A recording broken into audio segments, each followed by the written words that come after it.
아버지이어야만 합니다 라는 제목으로 은혜를 나누도록 하겠습니다. 제 아버지는 일남 이녀 중에 장남이십니다. 또 저희 어머니는 삼남 사녀 중에 막내입니다. 저는 이남 일녀 중에 장남입니다. 이 말씀을 왜 드리냐면 지금은 그렇지 않지만 어릴 때에 동생들과 함께 살 때에 매일 거의 하루가 멀다고 다투기도 많이 다퉜습니다. 근데 그때마다 동생과 싸우고 나면 아버지나 어머니한테 혼나지 않습니까? 그러면 두 분이 혼내시는 내용이 다릅니다. 아버지는 동생들을 붙잡고 어디 형한테 까부느냐고, 형 말을 잘 들어야 된다고, 오빠 말을 우습게 들으면 안 된다고, 그리고 저를 따로 부르셔서 채신머리 잃지 않게 행동해라 라고 얘기하셨고요. 저희 어머니는 무조건 저를 붙잡고 첫째가 잘 돼야 막내도 잘 되는 거라고 그러면서 저를 계속 혼을 내셨습니다. 어머니와 아버지의 입장이 다르니까 혼내시는 내용도 다르고 지도하시는 내용도 다른 거겠죠. 같은 상황을 보고 판단하는 것이 달라지는 이유가 뭐냐?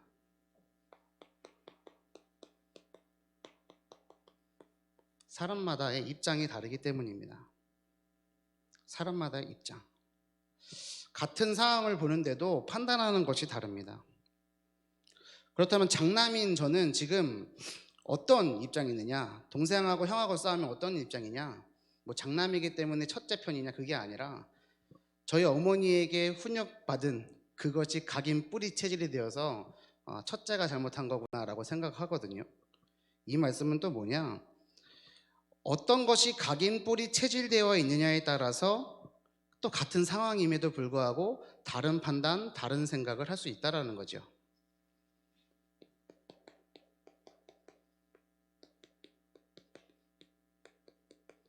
사람들마다 자기만의 각인 뿌리 체질이 있습니다. 그래서 같은 문제를 보더라도 다른 해석을 합니다. 같은 상황 속에서 다른 판단을 합니다. 같은 말씀을 받더라도 다른 응답을 받습니다. 왜냐? 다 사람마다의 자기 입장이 다르기 때문이죠.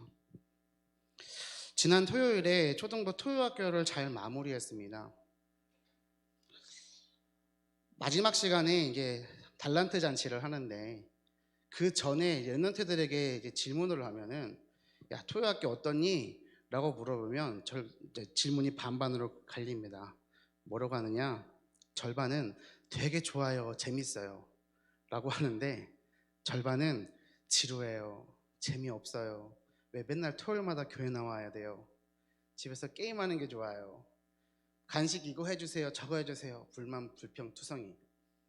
근데 그 랩런트들이 토요학교 맨 마지막 달란트 시장을 하고 양손에 선물을 가득 받아들고 가는데 야, 토요학교 어떠니? 라고 하니까 좋아요, 또 하고 싶어요.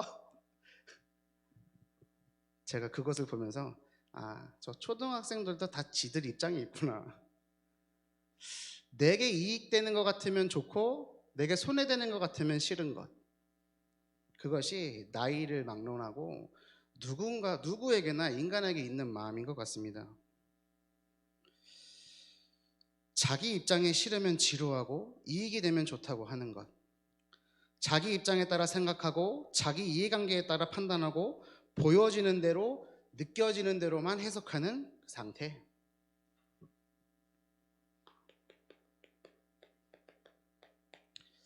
사사기 21장 25절에 보면 출애굽 이후에 이스라엘이 가나안 땅을 정복한 후에 일어난 일이 적혀 있습니다. 그때에 이스라엘에 왕이 없으므로 사람이 각기 자기의 소견에 옳은 대로 행하였더라. 자기 소견에 옳은 대로 행하였다. 여기에서 말하는 각기 자기 소견에 옳은 대로가 바로 뭐냐? 기준입니다. 제가 초중고등학교를 다닐 때 학교 체육 시간에 보면 선생님이 가운데 있는 한 친구에게 누구누구 기준 합니다. 그러면 그 친구는 손을 들고 탁 들고 기준 하면 어떻게 합니까? 하나 둘 야 하고 이제 흩어지지 않습니까? 모일 때도 기준 세우면 모입니다. 그 기준이 이동하면 같이 움직입니다. 기준이라는 것은 뭡니까? 모든 것의 기본이 되는 표준을 얘기하는 겁니다. 모든 것의 기준. 사람이 판단하고 생각하고 그것을 가지고 얘기할 때 그 자기 입장이라는 것은 결국은 뭐냐면 사람마다의 기준이 있는 겁니다. 우리의 삶과 신앙생활에 있어서도 기준이 있습니다. 그 기준은 바로 예수 그리스도 복음입니다. 예수 그리스도, 이 복음이 우리의 기준되어 있지 않다면 다른 응답을 받는 겁니다. 다른 입장이 되는 겁니다. 같은 상황인데도, 응답인데도 문제가 될 수도 있습니다. 반대로 정말로 예수 그리스도 이 복음이 우리의 기준이 된다면 문제가 곧 응답이 됩니다. 우리에게 주시는 강단의 말씀이 오직 복음일 수밖에 없는 이유에 대해서 말씀하셨습니다. 그 말씀은 뭐냐? 우리의 삶의 모든 기준이 오직 복음이 되어야 한다는 말씀이었지요. 이 복음이 오직이어야만 하는 이유에 대해서 오늘 이 수요예배 시간에 더 살펴보고 하나님이 위로부터 주시는 은혜 받기를 소망합니다. 그래서 우리 삶 속에 여러 가지 가운데서 다른 것이 아닌 다만 복음이어야 하는 이유, 오직의 뜻이 그 뜻 아닙니까? 여러 가지 있지만 다른 것이 아니라 다만 이것인 것, 그것이 오직이라는 것의 뜻이거든요. 복음이 우리 삶의 오직이 되는 응답, 그 은혜가 있는 수요예배 시간 되기를 예수님의 이름으로 축원합니다. 그럼 첫 번째로 왜 복음이 우리에게 오직이어야만 하느냐?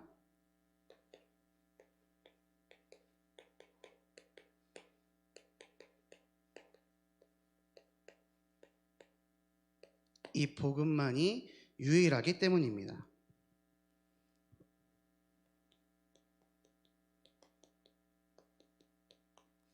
마태복음 7장 13절에서 14절 말씀을 보면 이런 말씀이 있습니다. 좁은 문으로 들어가라. 멸망으로 인도하는 문은 크고 그 길이 넓어 그리로 들어가는 자가 많고 생명으로 인도하는 문은 좁고 길이 협착하여 찾는 자가 적음이라. 좁은 문, 좁은 길, 넓은 문, 넓은 길에 대해서 말씀하고 있습니다. 예수님의 말씀입니다. 좁은 문, 넓은 문, 좁다, 넓다. 이 기준은 어떤 기준일까요?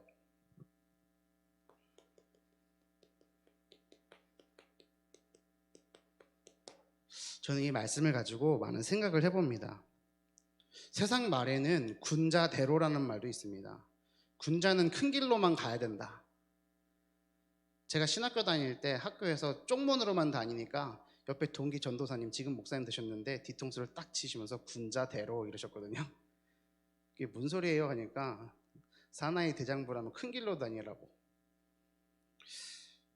그래서 저는 얘기했죠. 전도자는 좁은 길로 다녀야 된다고. 근데 세상에는 넓은 문, 넓은 길이 좋은 것이라고 생각합니다. 우리도 그것이 쉽다고 생각하고 좋다고 생각하지 않습니까?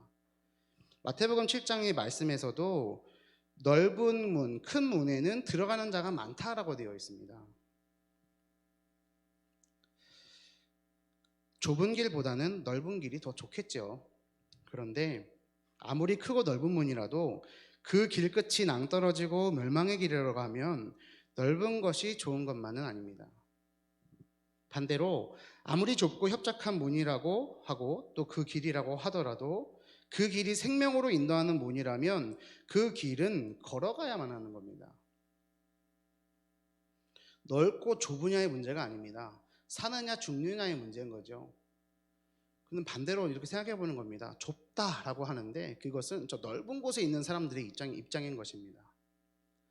좁은 길을 이미 걸어가고 있는 우리에게는 좁은 것이 좁다고 느껴지지 않습니다. 맞습니까?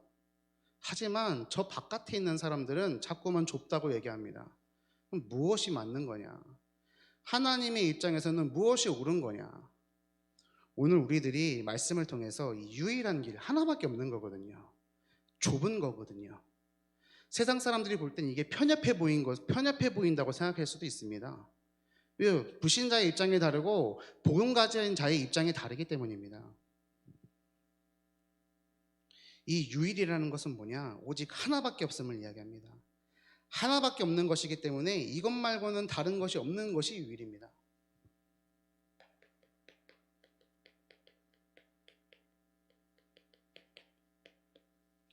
복음, 이 예수 그리스도, 예수님만이 그리스도입니다. 그래서 유일합니다. 이 예수님만이 모든 것입니다. 완전한 것입니다. 충분한 것입니다. 왜요? 유일한 것이기 때문에. 문제는 이 복음이 나에게 유일한 것이 맞느냐. 내 마음속에 이 복음이 있음에도 불구하고 문제투성이. 예수는 그리스도 모든 문제 해결자라고 얘기하는데 문제 만나면 모든 것이 사라져버리지 않습니까? 문제는 문제입니다. 해결이 안 됩니다. 너무 답답해서 힘들어서 복음 온데간데 없어집니다. 말뿐인 복음. 이 유일한 복음을 가졌는데 내 믿음이 유일한 믿음이 아닌 거죠. 제가 신학교를 가기로 마음먹었을 때에 많은 사람들이 이렇게 얘기했습니다. 왜 힘든 길을 가려고 하느냐? 왜 이렇게 어려운 길을 가려고 하냐? 좁은 길을 가려고 하냐? 그거 아니어도 잘 먹고 잘 살 수 있는데 또 굳이 목회자가 아니더라도 평신도 선교사로서 얼마나 전도하고 선교할 수 있는데. 제가 숭실대 사회복지학과 나왔는데 사회복지 현장에 있는 분들은 저의 바지가랑이를 잡으면서 야, 남들은 가고 싶어도 못 가는 대학교 나왔으면 필드는 나가봐야지 왜 신학교 간다 그러냐, 그런 말 하지 말아라. 그래서 굉장히 저에게 혼란을 주셨었거든요. 넓은 문, 넓은 길로 가야 하는 타당하고 합리적인 이유들이 너무나 많이 있었습니다. 아니, 신학교 바로 가면 그것이 에너지 낭비고 물질 낭비 아니냐. 지금 생각해 보면은 그런 말씀을 해주셨던 분들의 처한 상황이 어떤 상황이었냐, 거의 대부분이 목회자로부터 상처 입은 경험이 있는 분들이었습니다. 어떤 상처였느냐, 사회생활을 해보지 않고 조직생활을 해보지 않은 그 목사님들 밑에서 일을 하다가 그로 인해서 곤란하고 어려운 상황이 발생될 때에 그 이해관계에 따라서 힘들고 어려운 상황에 직면해 본 분들이 젊은 청년이 신학교를 간다고 하니까 뜯어 말리는 거죠. 세상 경험 좀 해봐. 좀 성도들 형편을 좀 알란 말이야. 이런 말씀이었던 것 같습니다. 평신도 괴롭히는 목사 되지 말라고. 세상 좀 알고 가라고. 근데 그런 사람들의 말을 듣고 기도하는데 하나님께서는 저에게 어떤 마음을 주셨냐, 저런 사람들까지도 살리는 주의 종이 되어야 되지 않겠냐. 저 사람들이 고민하는 이 내용의 이유가 뭘까, 근본이 뭘까 고민을 많이 해봤습니다. 정말로 영성과 실력을 갖춘 사람이 된다면, 내가 정말로 영성과 실력을 갖춘 사람이 된다면 신학교는 빨리 갈수록 좋은 거 아닐까.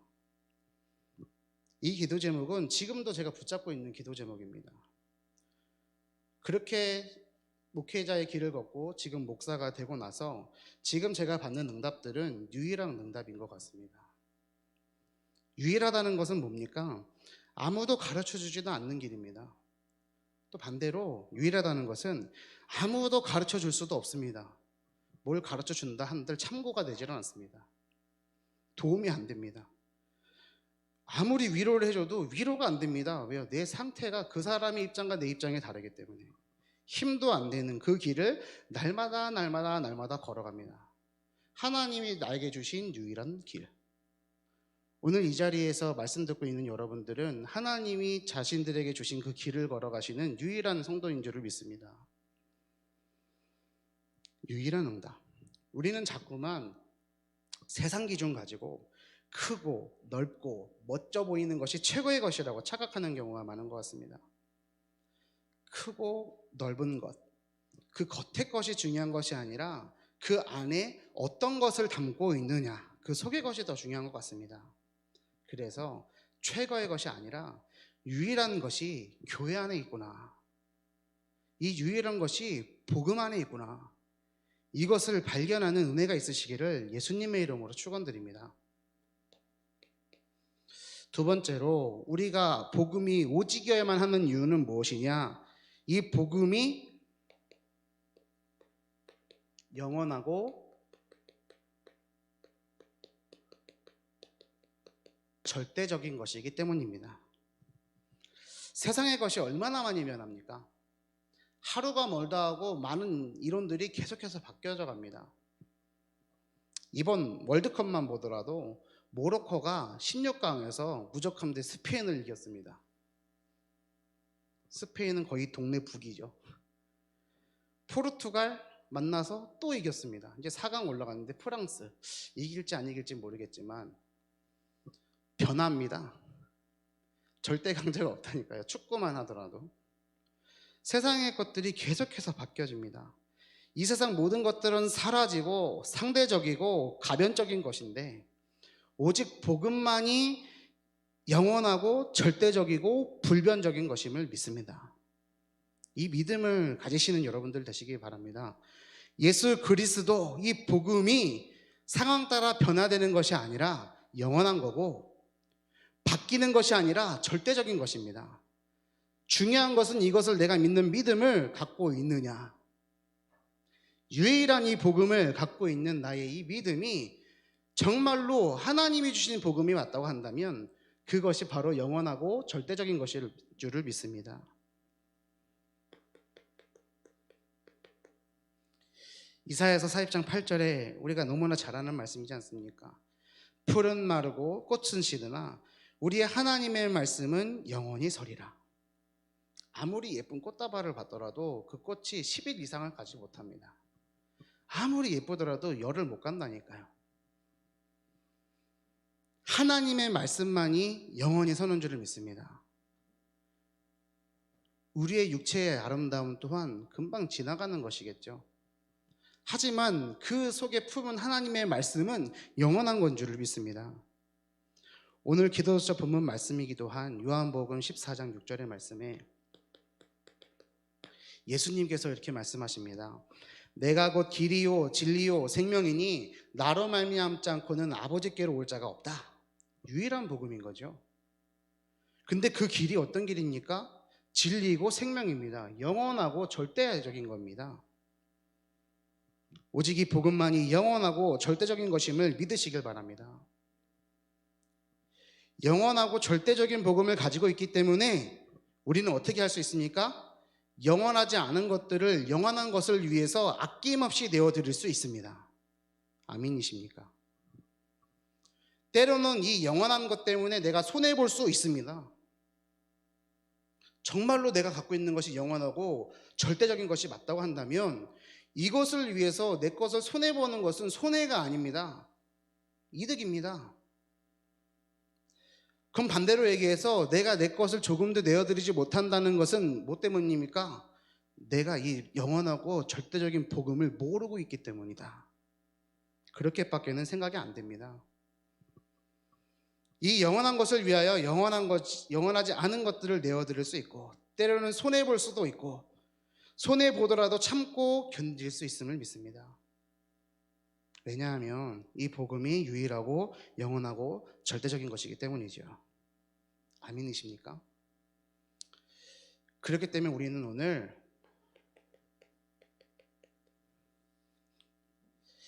유일하고 영원하고 절대적인 이 복음 예수 그리스도께 우리의 주권을 돌려드려야 되는 줄을 믿습니다.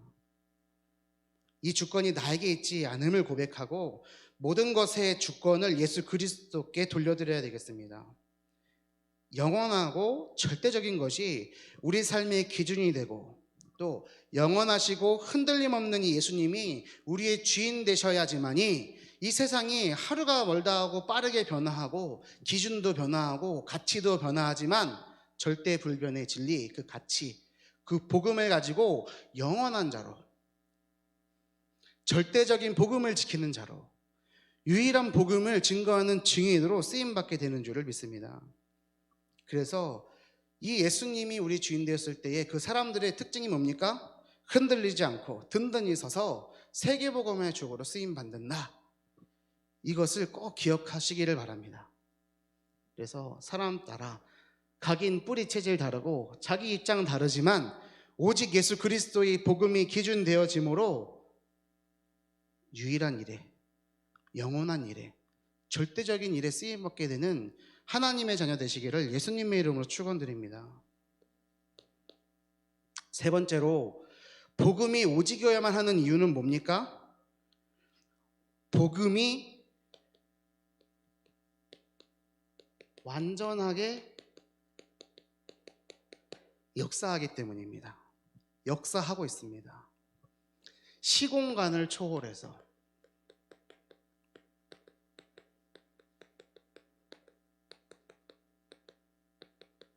시간과 공간을 초월하는 전 세대에 역사하는 과거에도 현재에도 미래에도 역사하는 복음. 이 복음이 흘러와서 오늘 나에게 있습니다. 나에게 와 있습니다. 영세전부터 영원까지 역사하는 복음입니다. 오늘 지금 이 시간 내게 내 현장에 역사하고 계심을 믿으시길 바랍니다. 완전한 복음이라는 건 뭐냐? 완전하다는 것은 한치의 오차도 없다는 겁니다. 한치의 오차가 없습니다. 내게 있는 벌어진 일이, 지금 내게 있는 환경이 하나님의 한치의 오차도 없는 계획이요 인도이고 섭리입니다. 그것을 믿지 못하는 내 상태가 문제인 것이지 하나님은 오늘도 나를 인도해 가고 계심을 믿습니다. 모자람이 없다는 겁니다. 내게 부족한 것 투성인 것 같지만 하나님이 보실 때에는 내게 모자람이 없습니다. 예수님이 십자가에서 달리시고 죽으시고 부활하신 그 복음에는 한치의 모자람도 없는 줄을 믿습니다. 이 복음이 오늘 내게 역사하고 내 현장에 역사하고 있는 겁니다. 역사가 뭡니까? 하나님이 일하고 계십니다. 하나님의 일하심의 목적이 뭡니까? 다 살려내는 거죠. 나를 살려내고 내 현장을 살려내길 원하시는 그 복음. 예수님이 이 땅에 오신 그 이유가 뭡니까? 살리기 위하여. 예수님의 이름의 뜻이 뭡니까? 구원자. 예수 이름부터가 복음이라니까요. 그 예수님이 하신 일이 뭡니까? 그리스도입니다. 왕, 제사장, 선지자의 일이 뭡니까? 하나님 만나도록 하는 거예요. 죄를 해결하는 거예요. 사단의 머리를 박살내셔서 이 주권이 우리에게 있고 세상에 있는 것이 아니라 하나님 자신에게 있음을 나타내는 것. 예수 그리스도, 그 복음이 유일하고 영원하고 절대적이고 완전하게 역사되는 복음이다. 그러면 우리는 어떻게 해야 됩니까? 오직이어야만 합니다. 오직이요. 다른 것이 없다니까요. 둘이 없습니다. 하나입니다. 그럼 오늘 나의 입장은 어떻습니까? 복음을 대하는 나의 입장이 어떠합니까? 자꾸만 선택하게끔 되고 비교하게끔 되고 저울질하게 되고 이익 손해를 따지게 되고 혹시 나의 상태는 그렇지 않습니까? 하나님께서 역사하시면 됩니다. 내가 현장에서 된다 안 된다 이거는 교만일 수 있고 자칫 낙심일 수도 있지만 하나님이 역사하시면 되는 겁니다. 안 되는 것 같더라도 하나님이 하시면 됩니다. 믿으십니까? 죽은 자도 살리시는 하나님인데 그 믿음이 내게 있다면 죽은 자도 일어날 수 있는 것 아닙니까? 그 믿음이 내게 없는 거죠. 그러므로 우리는 이 믿음을 가지고 나의 주권을 하나님께 돌려드리는 겁니다. 왜요? 이 복음이 다시 말씀드립니다.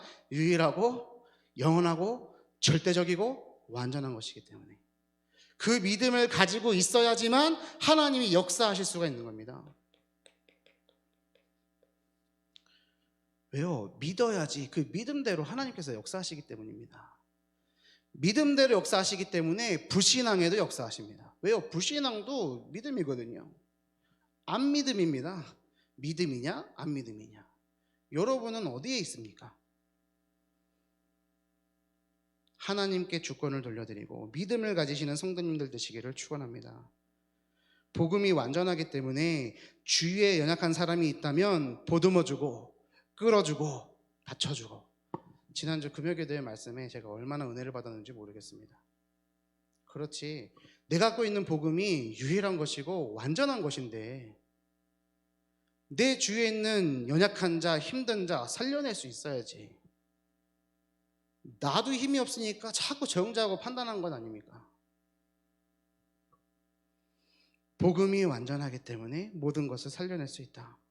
그래서 하나님의 나라를 완성해가는 벽돌로 하나님의 신령한 집을 세워져가는 일에 쓰임받는 그 자체가 완전한 복음의 역사 속에 있기 때문에 가능하다고 생각합니다.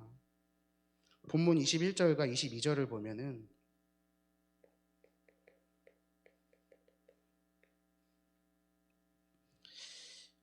제가 읽어드리겠습니다. 물은 예수 그리스도께서 부활하심으로 말미암아 이제 너희를 구원하는 편이 곧 세례라. 이는 육체의 더러운 것을 제하여 버림이 아니요 하나님을 향한 선한 양심의 강군이라. 그는 하늘에 오르사 하나님 우편에 계시니 천사들과 권세들과 능력들이 그에게 복종하느니라. 육체의 더러움이 없어지는 것 아니라 하나님을 향한 선한 양심의 강구라고 했습니다. 즉 예수 그리스도의 부활을 힘입어서 하나님께로 향하는 것, 하나님께로 향하는 것. 나의 모든 생각과 나의 모든 판단과 나의 모든 기준이 예수 그리스도께로 가는 것. 우리는 자꾸만 복음을 가졌다 가면은 죄도 안 짓고 완전히 깨끗한 사람이 되는 거라고 생각할 수 있지만 당장 나를 보더라도 그렇게 되지 않지 않습니까? 그것이 아니라 완전하신 하나님께로 향하는 것. 내 것이 아니라 하나님의 것으로 채워지는 것. 이것을 붙잡으시길 바랍니다. 우리가 연약하고 부족하지만 우리에게 있는 복음이 완전함을 기억할 때에 속상하고 낙심하고 좌절해 있을 것이 아니라 복음을 가지고 하나님 앞으로 향하는 그 신앙 자세가 필요한 줄을 믿습니다. 그것이 오직입니다. 하나님께로 향하는 겁니다. 나 이거밖에 안 되는데요. 예, 그래도 오직입니다. 그래도 오직입니다. 부족한데요. 예, 그러니까 오직입니다. 그럼 우리들은 오늘 뭘 향해야 되느냐? 하나님께로. 내 것 바라보는 것이 아니라 하나님의 것을 바라보는 대로. 그 예수 그리스도는 하늘 보좌 우편에 계시며 천사들과 권세들과 능력들이 복종하는 능력을 가진 분이시기 때문에 저는 이 말씀을 붙잡으면서 어떤 말씀이 떠올랐냐?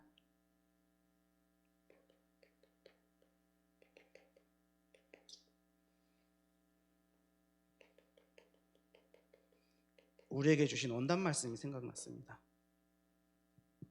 2022년을 정리하는 12월을 지내면서 우리에게 주신 원단의 말씀을 다시 한번 기억하시길 바랍니다. 예수께서 나와 말씀하여 이르시되 하늘과 땅의 모든 권세를 내게 주셨으니 그러므로 너희는 가서 모든 민족을 제자로 삼아 아버지와 아들과 성령의 이름으로 세례를 베풀고 내가 너희에게 분부한 모든 것을 가르쳐 지키게 하라. 볼지어다 내가 세상 끝날까지 너희와 항상 함께 있으리라 하시니라. 하늘과 땅의 모든 권세가 예수님께 있고 그 예수님이 나와 영원토록 함께 항상 함께 하겠다고 하셨습니다. 나와 교회와 현장의 응답 24. 우리에게 주신 강단의 말씀의 결론이 원단의 말씀의 흐름 속에 이어져 오고 있음을 믿습니다. 그래서 완전하게 역사하는 이 복음이 나도 살리고 현장도 살리고 교회도 살리는 겁니다. 누구를 통하여? 응답 24의 응답을 받은 나를 통하여. 그 응답은 뭡니까? 이 복음이 유일하고 영원하고 절대적인 것이며 완전하게 역사하고 계신다는 것을 믿는 믿음을 가진 자. 그래서 내 것을 바라보는 것이 아니라 하나님만을 바라보는 자. 그 자를 통하여 하나님은 나와 교회와 현장에 24의 응답을 주신다. 그러면 이제 이 응답을 발판으로 삼아 2023년도에는 어떤 응답 주시겠다고 합니까? 25의 응답이요. 24의 응답이 발판되어야지만 25의 응답 받지 않습니까? 그럼 이제 한 해를 정리하는 12월에 말씀의 흐름 속에서 우리가 붙잡아야 되는 건 뭡니까? 내 거 아니라 하나님 거요. 내 입장 아니라 하나님의 입장이요. 이것을 회복하게 되시는 여러분들 되기를 예수님의 이름으로 축원드립니다. 그래서 결론입니다.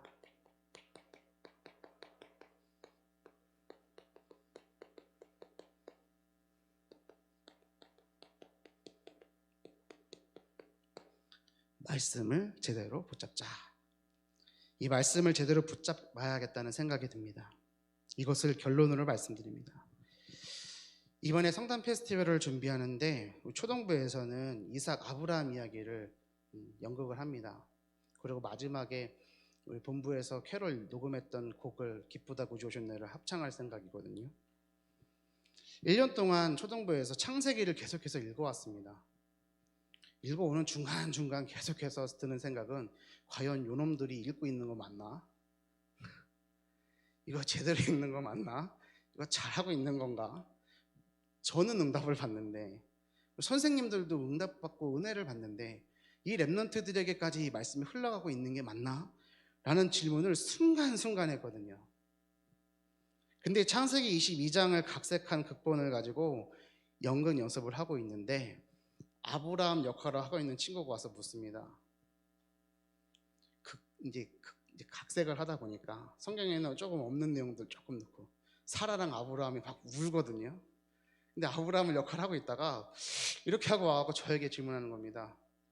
목사님, 성경에는 아브라함이 사라에게 말도 안 했고 울지도 않았는데 왜 울어야 돼요? 진행은 해야 되니까 이게 각색해서 한 거니까 그래 라고 돌려보내서 연습을 시키면서도 제 마음속에 얼마나 감동이 되는지, 랩런트들 속에 말씀이 제대로 심어졌구나.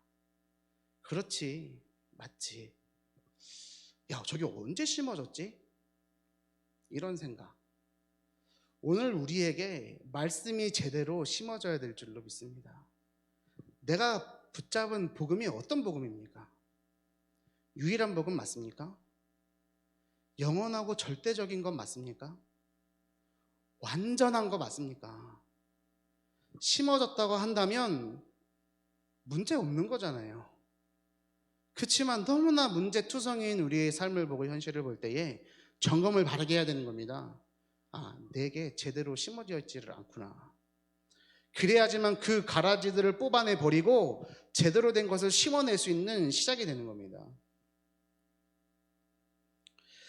오늘 우리에게 이 복음이 각인되어지기를 원합니다. 제가 우리 랩런트들에게도 창세기를 마무리하면서 이 창세기의 언약이 땅 몫이의 언약이요 그리스도 세계복음의 언약이다.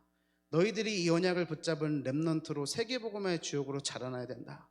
이 언약을 전달할 때에 이런저런 생각들을 하게 되지만 제가 우리 랩런트들에게 제 이름의 뜻을 말하면서 한국과 세계복음화 얘기를 하지 않습니까? 한국과 세계복음화. 근데 잘 붙잡는 랩런트도 있는 반면에 붙잡지 않는 랩런트들도 있거든요. 말씀이 끝까지 흘러가는 랩런트가 있는 반면에 또 안 되는 랩런트들을 보게 됩니다.